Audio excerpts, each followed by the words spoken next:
తిరుపతి రూరల్లోని తుమ్మలగుంటలో శ్రీరామనవమి వేడుకలు వైభవంగా జరిగాయి. ఆగమ సాంప్రదాయబద్ధంగా వేద పండితులచే సీతారాముల కళ్యాణం అత్యంత వైభవంగా జరిగింది. స్వామివారి కళ్యాణానికి భక్తులు పెద్ద సంఖ్యలో తరలివచ్చారు. కళ్యాణ వెంకటేశ్వర స్వామివారి దేవస్థాన ప్రాంగణంలో గత 15 సంవత్సరాలుగా గ్రామస్తుల సమక్షంలో కోదండరాముని కళ్యాణోత్సవం వైభవంగా నిర్వహిస్తున్నారు. ఈ ఉత్సవంలో నియోజకవర్గంలోని ప్రజలందరూ పాల్గొని స్వామివారి అనుగ్రహాన్ని పొందారు. మరింత సమాచారం మా ప్రతినిధి రవివర్మ అందిస్తారు. వెంకటేశ్వర స్వామివారి కళ్యాణంలో స్వామివారి దేవస్థానంలో ఇవాళ రాముల వారి కళ్యాణోత్సవం వైభవంగా నిర్వహిస్తున్నారు. ముఖ్యంగా గ్రామస్తుల సమక్షంలో నిర్వహించడం ఎలా ఫీల్ అవుతున్నారు, ఏంటి ఈ సాంప్రదాయాన్ని ఎప్పటి నుంచి కొనసాగిస్తున్నారు అనేది గ్రామ స్థాయిలో సంబంధించినటువంటి నాయకులు మనతో ఉన్నారు. వాళ్ళని తెలుసు సార్, ఇవాళ ఈ సాంప్రదాయాన్ని ఎప్పటి నుంచి కొనసాగిస్తున్నారు, ఎలా ఫీల్ అవుతున్నారు? ఓం నమో వెంకటేశాయ, జై శ్రీరామ్. గత 15 సంవత్సరాలుగా ఏ విధంగా అయితే శ్రీ కళ్యాణ వెంకటేశ్వర స్వామి తుమ్మలగుంట దేవస్థానంలో ఎదుట ఇక్కడ ఒక పండగ వాతావరణంలో లోక కళ్యాణ నిమిత్తం ఇక్కడ పూజలు జరుగుతాయో అదేవిధంగా ఈ సంవత్సరం కూడా అంగరంగ వైభవంగా ఇక్కడ శ్రీ కళ్యాణోత్సవం బాగా జరుగుతూ ఉంది. కొన్ని వేల మంది ప్రజలందరూ కూడా వచ్చి ఇక్కడ దర్శనం చేసుకుంటారు. అదేవిధంగా ఈ సంవత్సరంగా దర్శనం చేసుకోవడం జరిగింది. ఇదే విధంగా కొండ మీద ఏవైతే పూజలు జరుగుతాయో అన్ని పూజలు కూడా కింద జరుగుతాయి.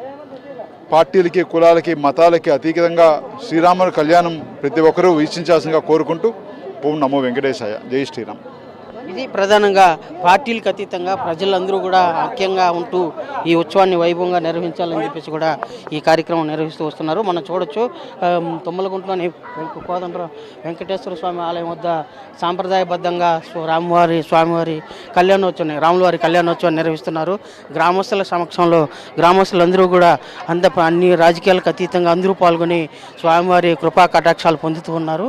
మనం చూడొచ్చు సాంప్రదాయబద్ధంగా అంటే టీటీడీ ఏ విధంగా నిర్వహిస్తుందో అదే తరహాలో సాంప్రదాయబద్ధంగా కళ్యాణోత్సవం నిర్వహిస్తూ వస్తున్నారు. ఇవాళ స్వామివారి కళ్యాణోత్సవం నిర్వహించడంతో గ్రామస్తులతో పాటు చంద్రగిరి నియోజకవర్గంలోని ప్రజలందరూ కూడా అన్ని ప్రాంతాల వారు కూడా పాల్గొని ఇక్కడ కుటుంబ సమేతంగా పాల్గొని స్వామివారి కృపా కటాక్షాలు పొందుతూ ఉన్నారు. ముఖ్యంగా టీటీడీ తిరుమలలో ఏ విధంగా నిర్వహిస్తారు, టీటీడీ ఏ విధంగా నిర్వహిస్తుందో అదే సాంప్రదాయ పద్ధతిలో స్వామివారి కైంకర్యాలు అలాగే కళ్యాణోత్సవం, పట్టాభిషేకం ఇవన్నీ సాంప్రదాయబద్ధంగా నిర్వహిస్తూ వస్తున్నారు. అదే కాకుండా ప్రజలందరూ కూడా అన్ని విధాల భక్తి శ్రద్ధలతో ఈ ఉత్సవంలో పాల్గొని స్వామివారి కృపకు పాత్రలు అవుతున్నారు. మనం చూడొచ్చు దంపతులందరూ పాల్గొని, మహిళలు అలాగే పురుషులందరూ కూడా దంపతులందరూ పాల్గొని స్వామివారి ఈ వైభవాన్ని తిలకిస్తూ పునీతులు అవుతున్నారు. ఇలాంటి సాంప్రదాయాన్ని గత 15 సంవత్సరాలుగా కొనసాగిస్తూ వస్తున్నామని చెప్పేసి కూడా ఆలయ ధర్మకర్త మండలిగా ఉన్నటువంటి మాజీ ఎమ్మెల్యే స్పష్టం చేశారు. వీడియో జర్నలిస్ట్ రామకృష్ణతో రవి, ప్రైమ్ 9 చంద్రగిరి నుంచి.